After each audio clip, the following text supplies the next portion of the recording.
Hello, everybody. What up? What up? My name is Tim Daniel. His name is Ben Brown. And welcome to this week's edition of Late Night Reds, brought to you by the Riverfront, part of the Blue Wire Media Network, where you can also come hang out with us thanks to our wonderful friends at patreon.com/riverfrontcincy. And Ben, I don't know if you noticed behind me, we changed the office around. Yeah, I see. We got some of the goats in the background with the Christmas tree. Yeah. That's So legit. That's Grace, legit. Grace went all out and made my office an office, woman's touch. Oh, So absolutely. Absolutely. yeah. And I had to make sure I make mention that if you saw the subject matter of today's show, there's a reason I wore my Darkwing Duck sweatshirt. As we know, for those who followed the show for a long time, when I wear this shirt, that means we're getting dangerous. Oh yeah. Because in the Darkwing Absolutely. Duck theme song, there's the infamous line that says, "Let's get dangerous." So Absolutely. if you're here for a little dangerous convo, we're the people for you. But before we do get into some Reds lingo, in the club, we all fam. And I got to celebrate my family today, being Ben Brown, my big brother. His kids are my niece and nephew. My kid is his hmm niece. Ben has been there for 20 years for me. So Absolutely. I got to talk about my nephew for a minute. Isaac Brown, Deuce. Pick Yeah. 6 this week in the playoffs? Yes, sir. Yes, sir. Yeah, it Pick was 6 in the playoffs. yeah, man. He getting it done, man. He actually like as far as game wise, probably one of the more complete games he's played, man. He was pretty locked in. He had some pretty big tackles, some pretty big breakups. And then of course we get towards the end there and the game was there. We were up and then, they were still trying to drive, man, and he shut the door. So it was nice. It was a lot of fun to watch and he played well, played really well.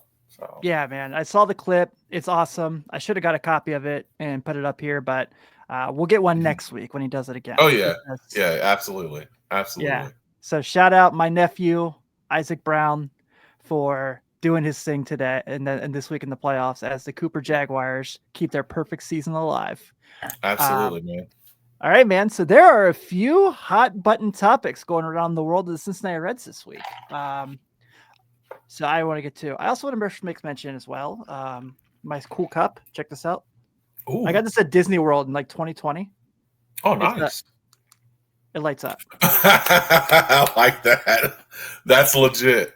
It has the claw in Yeah. it, and the more you drink it down, the aliens from Toy Story show up inside the cup. Oh, that's dope. That's sick. Mm-hmm. That's first class Disney right there. Yep. That's first class Disney. Yep. Which you can now book your Disney vacations with me. Give me a call. There you go. So, Lucky boy. yeah, holla at your boy. And there may or may not be bourbon in this Coke tonight. There is, but That's all good, you know. yeah, in the Club Wheel fam. So Yeah, exactly. yeah. All right, man. So I want to start obviously with the news that came out this week about this is like the funniest press release I think of all time. Oh yeah. So the Reds announced that they have sold their stake in FanDuel Sports for $1 hmm via wire transfer. Yeah. Guys, a wire transfer for a business is a $90 fee. So hmm the Reds just literally spent, I don't know, maybe they have it different because they're an organization. Yeah, could be, but still, I mean, doesn't make a whole lot of sense. So obviously 2 things come out of this. One, how freaking hilarious is it they sent a wire for $1 and put it in the press release? Yep. That's like the funny, there's the thing that always came out that Griffey lost that bet to one of the players and he paid him back in all pennies. All And pennies. in his locker. That's like the petty level, I feel like. Oh, absolutely. Yeah. 100%. 100%. But obviously, That's big picture in hilarious. this is that the Reds will have a new television partner next season. That is probably really good news, let's be honest. Yeah. Yeah. So nothing's really been announced as far as who the Reds are going to be considering. We kind of listed some options last week. I'm still all for the Amazon idea. If Amazon's going to go ahead and start doing baseball. Thanks, Joe. I appreciate it. That's really nice. So that's one that really kind of jumps out. I love the MLB app idea because look, like we said last week, streaming's not going away. That's what things are now. Yep. Yeah. Steve. Ain't no way Phil paid a wire transfer fee. He must have had a promo code. That deserves put in /Reds55 to knock all the fees off.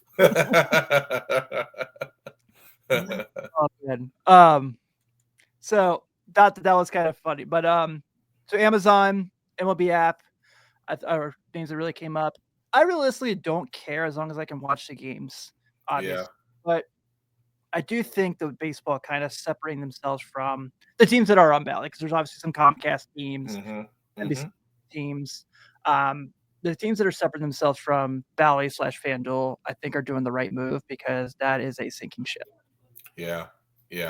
I like the app idea or streaming idea because you can just take that everywhere. So I mean, I'm not always home to be able to watch things, but you know, if I'm out and about and I can flip on the MLB app and it's, you know, it's going to be some kind of fee, $19.99, $15.99, but whatever it is, most people that are fans are going to pay that fee if they want to watch their favorite team. So you might as well put it somewhere where everybody has access to it. And that's the biggest thing.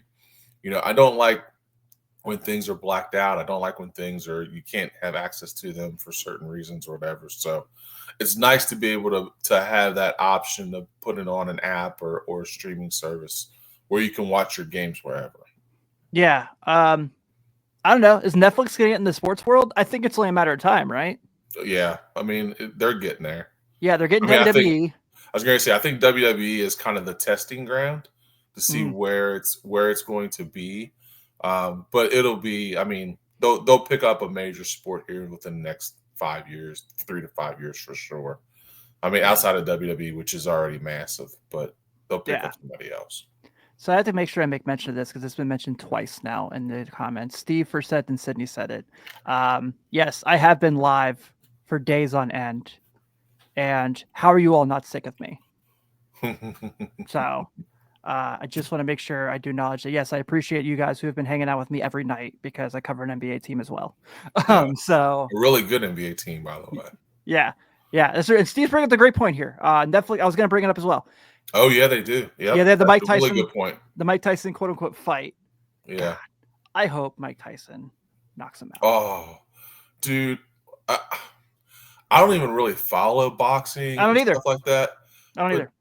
Dude, I just want to see him just put glove to face and knock him squarely back, dude.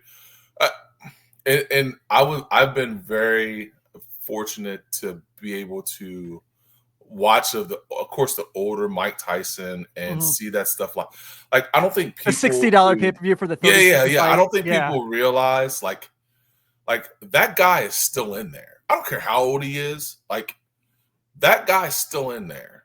And he's still dangerous. So I mean, it would do me, gosh, that would make my whole like month if he were just to hit him square in the jaw and knock him through the ropes. Like that would be incredible.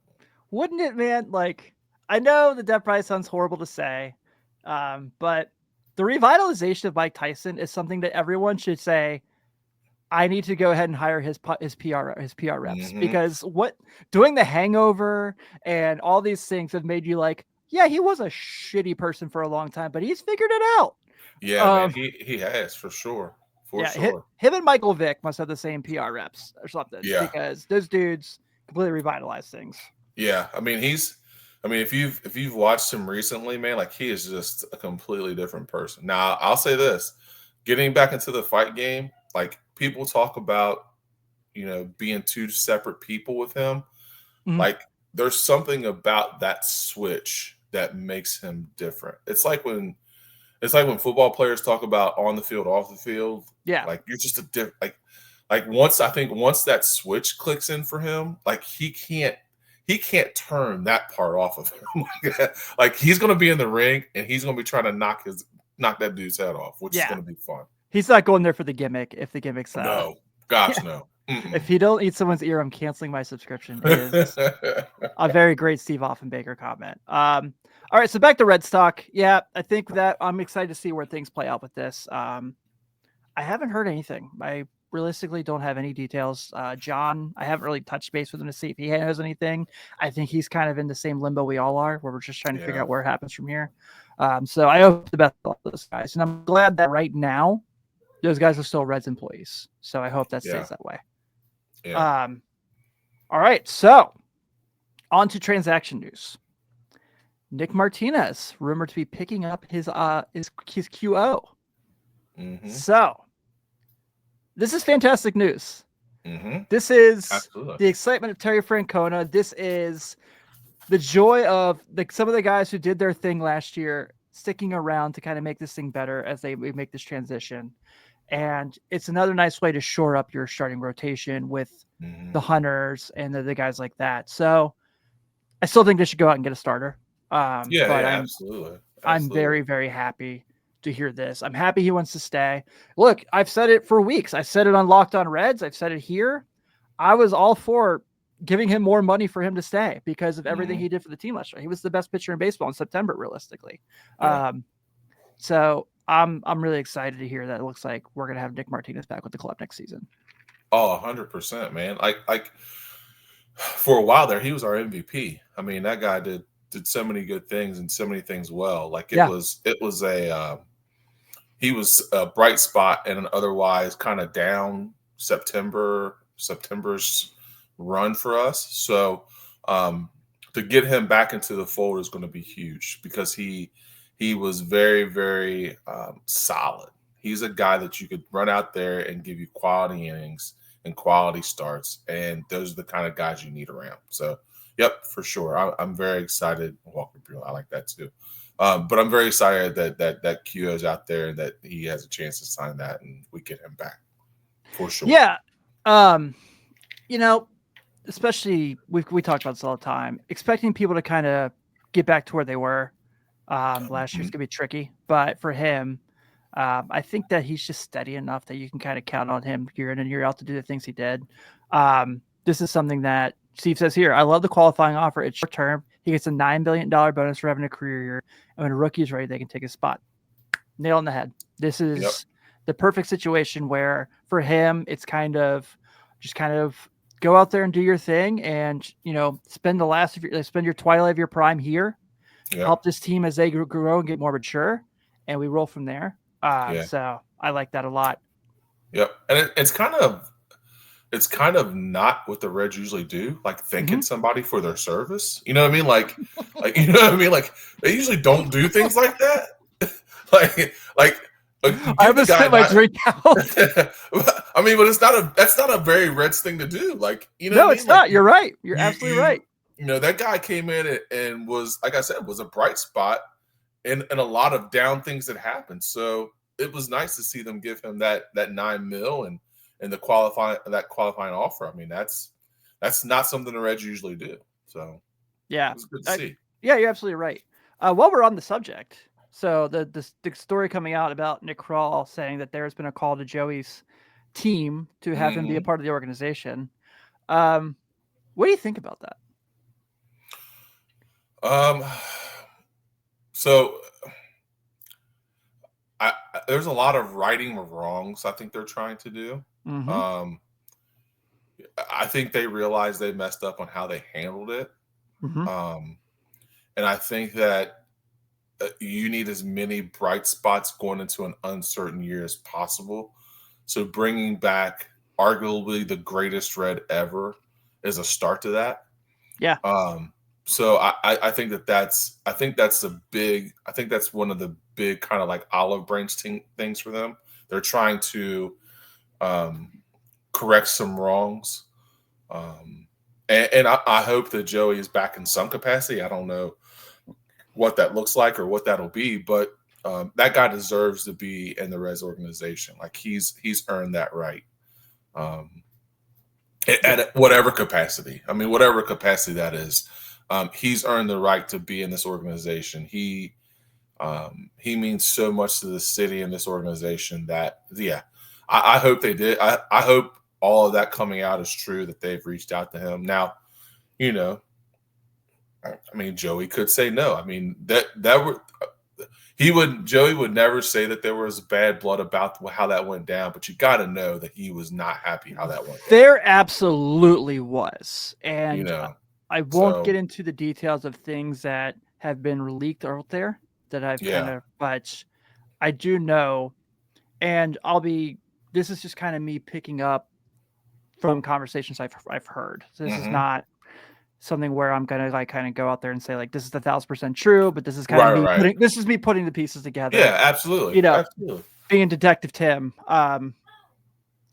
they made the first step.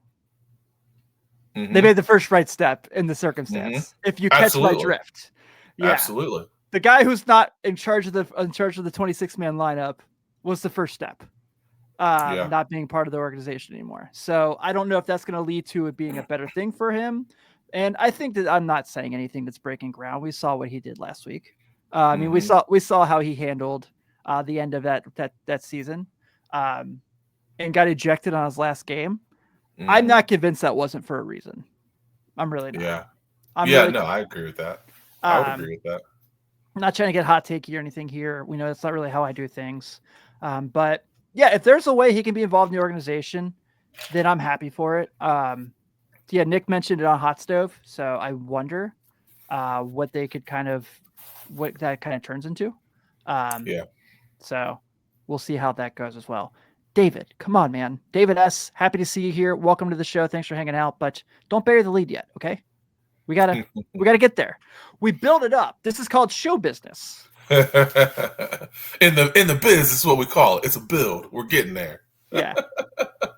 Nick, that is what I am wink, wink, cough, coughs, air quote saying. All right. Yes. So I don't have any 1,000% confirmation of that. I'm just saying that's how I feel. Because body language says a lot, right, guys? Yep. And that would make sense. I mean, if you're putting two and two together, I mean, that move, it screams, I'm sorry. So yeah. Yeah. Take it where you want, guys. Take it where you want. Yeah, for sure. So shall we get dangerous? Absolutely. Let's get dangerous. Yes. Darkwing Duck. By the way, is Darkwing Duck immensely underrated? Oh, 1,000%. Dude. 1,000%. Like, so Grace didn't know what it was when I bought the sweatshirt. She was like, "What's Darkwing Duck?" And I was like, "You have no idea how wonderful it is." And I understand we have a 3-year difference, so I'm not upset with her about it. Right. But so underrated. Yes. Great video game, if people remember that from Sega Genesis. So, and I know they've made a reboot on Disney X, I think is what it's called. We should know this. We have kids, but yeah.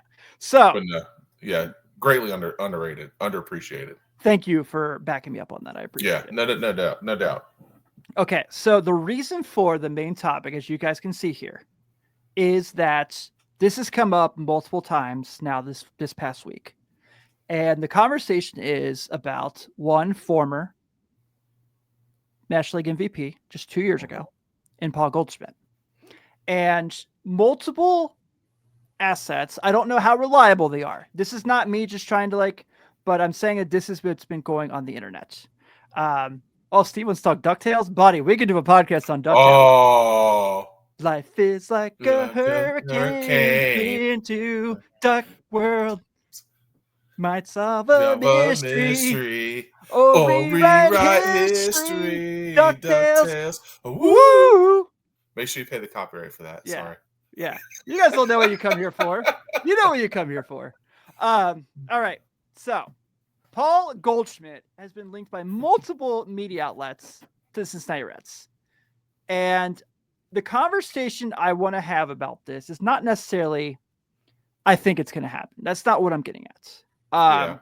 But the more I think about it, the more I kind of think it kind of makes sense. And I'm not going to go and say they should do it. but I do want to have the conversation on it. So, what was said, and this is from The Right Way, from Marissa Myers, legitimately wrote, Paul Goldschmidt will sign with the Cincinnati Reds. And her point was, with losing Joey Votto, it created a void at first base, one that was larger than what could have been imagined. During 2024, they had a rotation at first base with Spencer Steer, Ty France, Jeimer Candelario, and Christian Carlson Strand.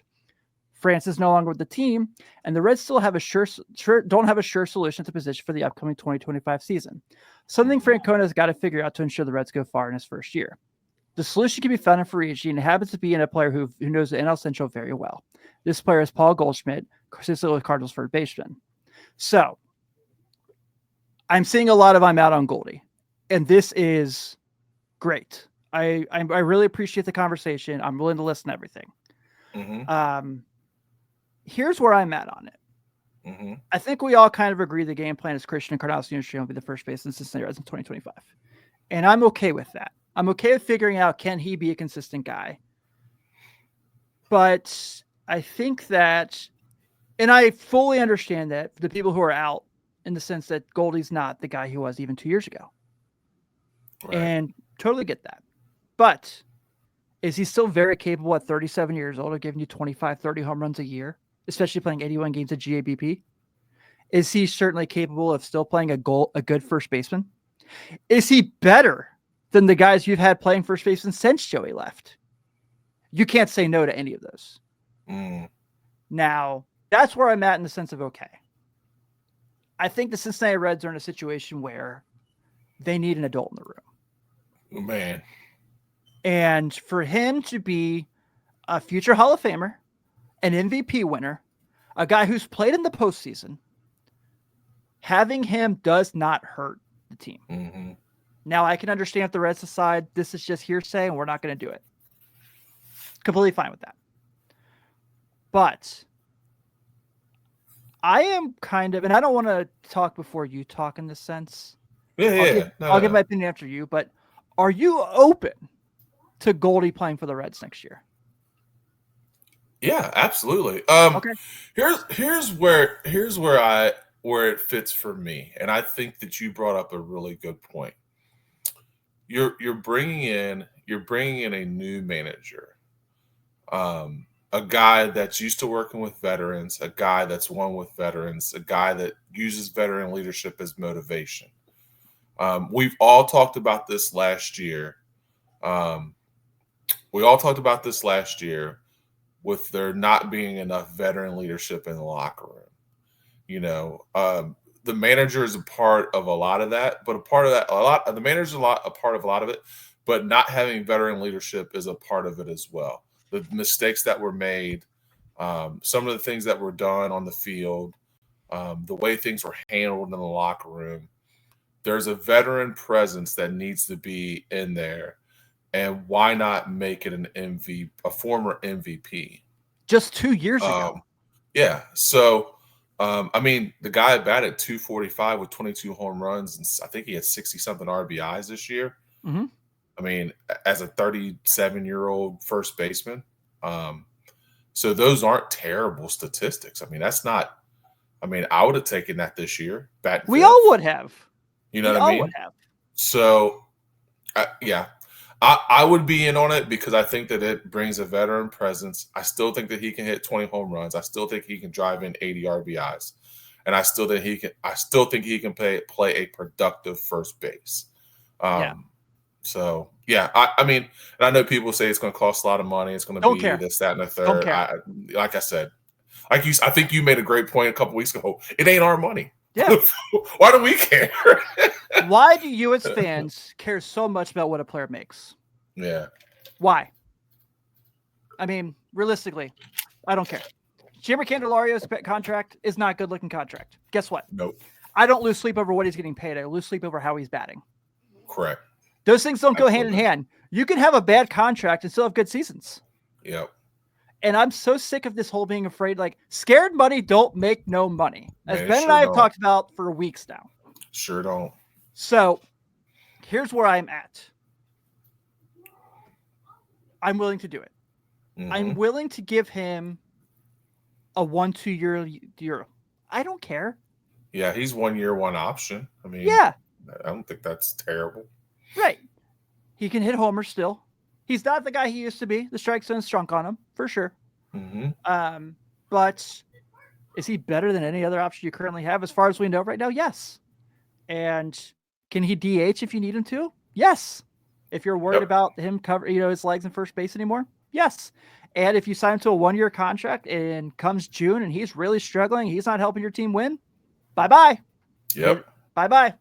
It's not like you're hurting anything with this. So, again, we have no idea if he's even willing to do the deal. He might not be willing to come to Cincinnati. Yeah, absolutely. Will be because of Terry Francona. But I'm not in that room. Yeah, I'm not a big fan of everybody like, well, we got CES. Like, what has CES done consistently that says, yeah, that he's going to be the guy? Yeah. Okay. Here's Nick. Because we're limited on money, bad investments let Browns use for good ones. If the Reds are willing to be spenders, then I wouldn't care. But obviously working with a certain range. Okay. Again, I don't think anyone in this conversation is wrong.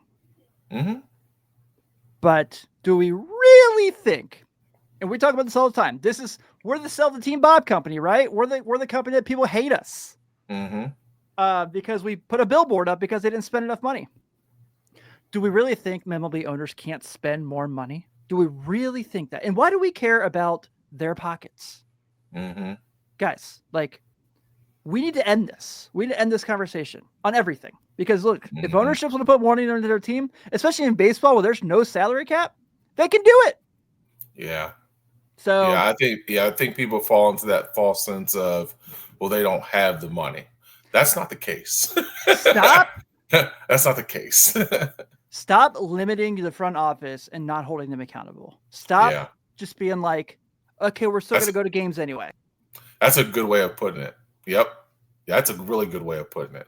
We're putting limitations on them that we really don't even have the right to put limitations on. Like, that's not our spot. Yeah. So I'm not saying that I think they should do it. It's not what I'm saying at all. I'm saying that if it happens, I'm okay with it. Yeah. There's a lot of comments right now. They need outfielders. They absolutely need outfielders. We've talked about this for weeks, months, the whole season. Yeah. I've been very open about trading for Luis Robert, as Pat says right here. I would love Luis Robert. Steve brings up Teoscar Hernandez and Anthony Santander. Would love either of those or both. Yep. Robert, go get Juan Soto then. Yes, go get Juan Soto. Yeah. Go get Juan Soto. I am not disagreeing with you. Not at all. Yeah. Not at all. Damn right, go get Juan Soto. Make him say no. Yep. Why are we just okay with being mediocre? Yep. Like, why do you guys just accept this? This is not what we need from this anymore. We've done this for 30 years. 30 years we've waited for this team. We just figured out. I've stopped myself from saying the F word about 7 times. I'm so proud of you. That's growth. That's growth. Dream on. Maybe I am dreaming on, but I'm sorry that I want my team to actually want to win. I'm tired of sitting in this stupid lull, and we're like, well, we don't have the money the Yankees do. We don't have the money the Dodgers do. So what? Yep. So what? Yeah.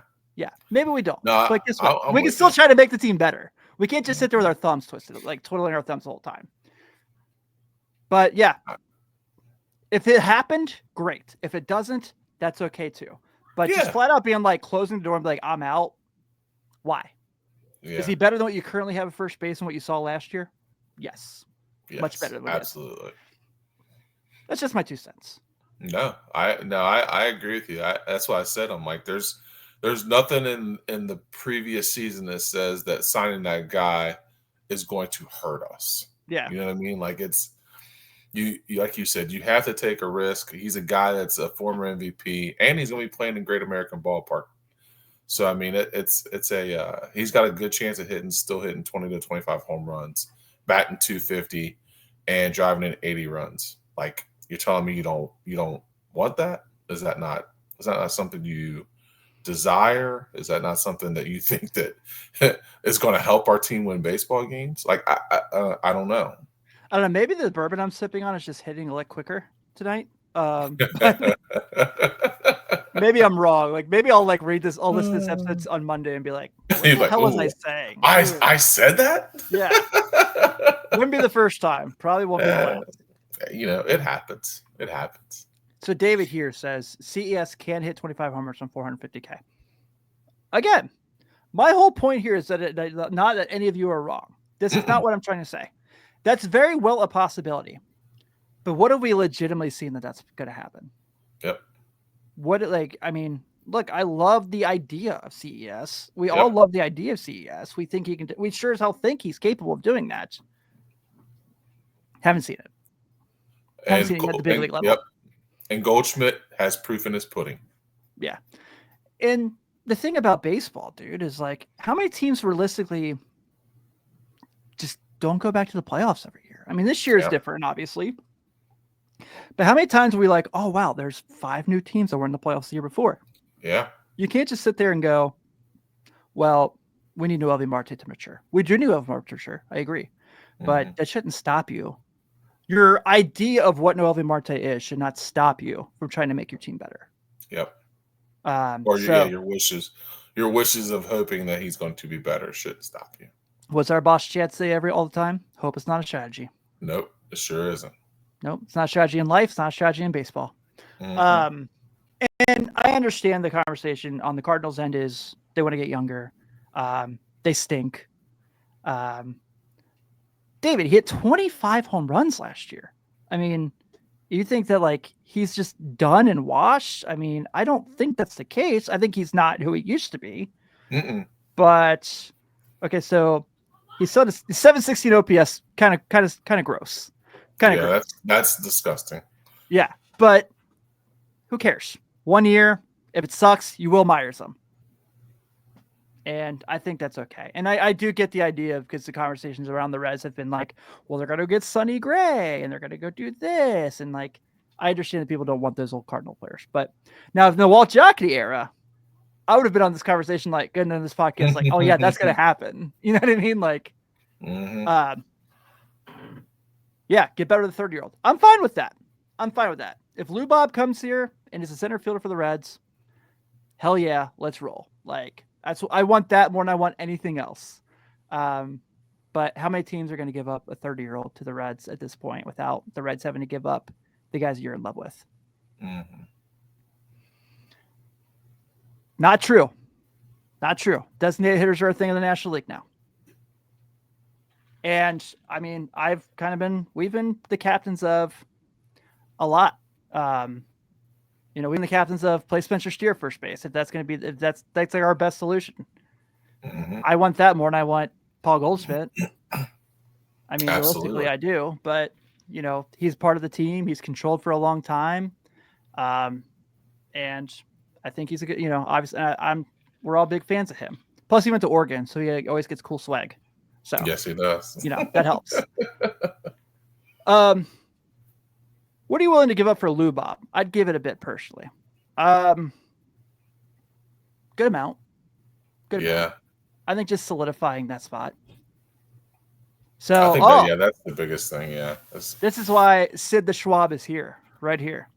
In GABP per Baseball Savant, Goldschmidt would have hit 34 homers last year.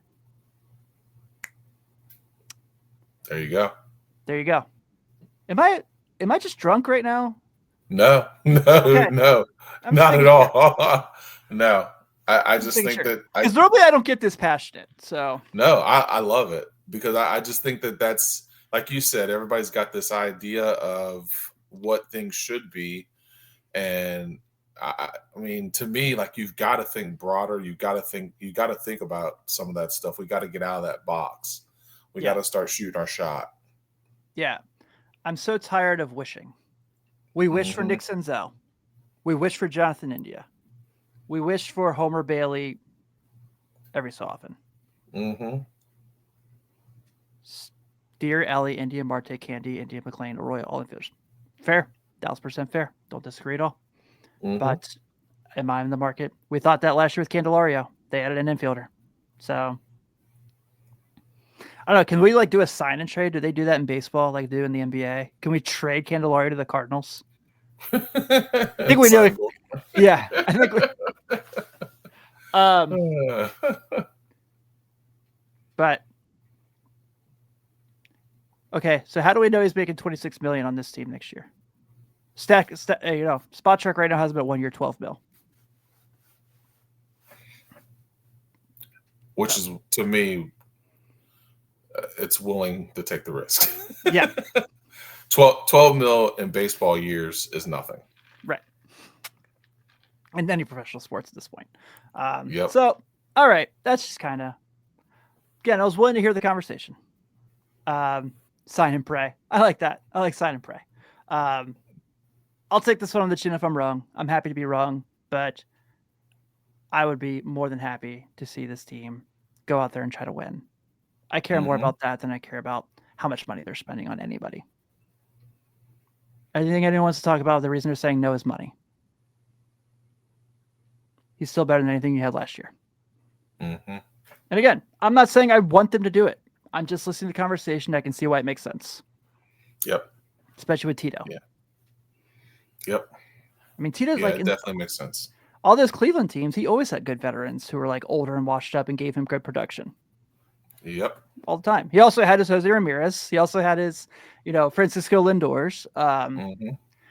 Yeah. And I believe in CES too. I'm not trying to say that I think CES is just not going to be possible, but I also really, and I fully believe in Matt McLean. I have never stepped away from that. Yeah. Sydney, Coco Crisp. I mean, hell, Niger Morgan almost had them win a World Series. Like Niger Morgan. So yeah, I'm fine either way. I'm just voicing why I don't think it's a terrible idea. Yeah. But if your whole thing is to be stuck in a rebuild and you just want the Reds to be where they are forever, have at it. Dick, any hope Candy plays closer to his contract and more consistent next season? Yeah, I think that his May was really good this year. Yeah. So if he can kind of find a way to even be a third of that, that'd be awesome. David, again, at the end of 23, we're all going nuts with a Z. David must really like sheets like we do. Hey, man, I like it. About CES, Marte, and McLean. Got to let them grow. I agree. Yep. I agree. So, see, here we go. I like it. I can get David to come around. I feel like I did pretty well. Well, we got two Davids tonight. We have Davidception. So, I'm open to it. I don't disagree either way, but I think we should have a broader mind about it. Is probably my sober thoughts, but my drunkenness is coming out a little more. I know the Sonny Gray thing's coming up a lot too. Yeah. I'm not as in love with that at this point, but I get it. And would be okay with it. But I do want to see them. Yeah, I absolutely would love to see if they can get guys with more control that they can kind of have for a few more years. I absolutely agree with that. If they can develop more guys from the minor league system and bring them up to help this team win. Yeah. Yeah. But right now it's looking like that group is already established in the big leagues. Well, I shouldn't say established because we don't know about CES and Marte. And we realistically don't know about Matt McLean. We just believe he's still really good because what we saw from him was he was the best part of the 23 team. Right. So, yeah, and Nick Martinez looking like he's going to come back as well. There's a lot there. Backup catcher, something I still think about. So, yeah. Yeah, David, I agree. David says here, it does suck our young guys miss an entire year of growth and development. Absolutely. Yep, sucks. absolutely. Yep. Absolutely sucks. And I don't know, maybe I'm just contradicting myself, but this is exactly where I'm at. I'm tired of hope. I want proven major leaguers. Jeff says Sonny isn't coming here. Turned down coming back when he's signed with the Cardinals. Yes, but he can be traded. So I don't know if he has a trade clause or not. I'll have to look at Spot Track. Yeah, I don't know. I need Sid the Schwab on that one. This escalated quickly.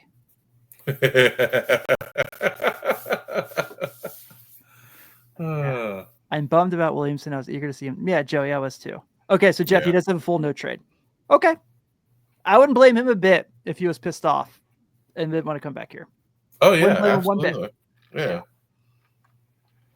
Okay. So, I don't know. Anything else we need to touch on before we get out of here? Because I feel like I'm just repeating myself at this point. No, I don't think there's any other news. Can we also just make one more thing? Yeah, absolutely. It's our show. Yeah. If the Cardinals are rebuilding and getting rid of all those guys, that's a very good thing for the Reds. Yeah. Yeah. It won't. I mean, they usually do things the right way. For the Cardinals. So I mean, if they're in it now, you have a very small window in order to be able to win that division and be able to beat them before they get back to where they were before. Yeah. So you got to take advantage of that now. Yeah, for sure. And like I said, Goldschmidt's not even on my top 10 targets for the Reds this offseason. Yeah. I just wouldn't be against it. Right. Lou Bob's still my number one. Santander and Tyler O'Neill are still my top group as well. I would dude, if Lou Bob got traded to the Reds, I would pick him up at Lunkin and take him to his press conference. I'm not even kidding. Yeah, that's one of those where if that were to happen, like then you would know like we're at least trying to head in the right direction. You're like, oh, okay, like that's a move where you're like, okay, they're serious. Like Francona really had his ear and his say on some things. So yeah, so that would be legit. I like this point from David Brown a lot. I think this is a great point and fair. CES played 29 games last season, was obviously injured the entire. It's highly doubtful the Reds are not going to give him the same amount of bats that Benson received last season. I 1,000,000% agree. Mm-hmm. But once again, the National League has a designated hitter now. Yeah. And it has for 4 years. So that's something that's crazy too. Because I do. That's a really good point because I do think the Reds. I mean, I think they kind of screwed him actually. I mean, because he was obviously not himself. Like when he got hurt and came back, and then they were doing all these. Well, he needs X-rays, and we're not sure. And both, I would agree with that. I would agree that they did not handle that very well. Yeah. Plus, I'm not 1,000% certain if Jonathan India is going to be back next year. I don't really know if I want him back. Not that I dislike him. You are right. I'd be fine if he was, but if he's not, I'm okay too. Yeah. Especially because it sounds like the Mariners are going to be in the market for a second baseman. Mm-hmm. Do you think they want to not have Julio Rodriguez before his contract gets expensive? Huh? Ooh. Huh? Ooh. This is total wishful thinking at this point. Maybe. Maybe, you never know. Yeah, God. I know he had a bad year last year, but I freaking love Julio Rodriguez, and I still believe he is the dude. Yeah. Yeah, he can definitely bounce back at GABP for sure. Yeah, for sure. Plus, he wouldn't have to play defense against you anymore for 6 times a year. Right. God, that Seattle series early in the year, he just killed them because he threw out. He was like awesome. Yes. All right. Well, I think we should probably get out of here before I make more of a jerk of myself. Dude, no, that was good. That was awesome. Yeah. Well, I think we should go ahead and safely get out of here before you can see the alien in my cup. I don't know. Should I do this every week? Oh, dude. Yeah, absolutely. I guess we should do some housekeeping real quick on that, by the way. So for those who do keep up with the NFL, you know that the Bengals were flexed next week to Sunday Night Football for some reason. Because, America wants to watch this team play. Yeah. So we will not be here next week because people will be watching the Bengals more than they'll be watching us, and that's fine. Yeah. So we're going to take the week next week, and we'll be back in 2 weeks. And then before our Christmas break, we have our Christmas episode on December 15th. That's Sunday. So come hang out with us. Last year, we did the really successful Christmas music draft that we all had a lot of fun. This year, we're doing the Christmas movie draft. So December 15th, pencil that in. We'll have the lottery at that point, so we'll know where the Reds are picking in the draft as well. If they're in that, I don't even know. That's way above my salary cap. But anyway, thank you guys as always for hanging out. Thank you for disagreeing with me, honestly. Yeah. No, I love it. I love the conversation. I love that you guys came in here and are respectful for your opinions. I think that is what Red's Twitter is missing on anything. Is no one can talk to each other without calling someone an idiot or a dummy. And we don't have to do that here. And that's not what we want. We just want to have conversation with you guys. So thank you for all of that. We're definitely grateful. But hey, on behalf of Ben Brown, this is Tim Daniel. Check out this week's Red Leg Roundtable. I am hosting the Riverfront this week. maybe shouldn't drink for that one because it's during the week. And of course, tomorrow being Veterans Day, thank you to all who have served and take care of our country. Absolutely. And hope that you get your delicious Bloomin' Onion at Outback Steakhouse. Absolutely. So, on behalf of Ben Brown, this is Tim Daniel. I'll see you guys soon. See you guys.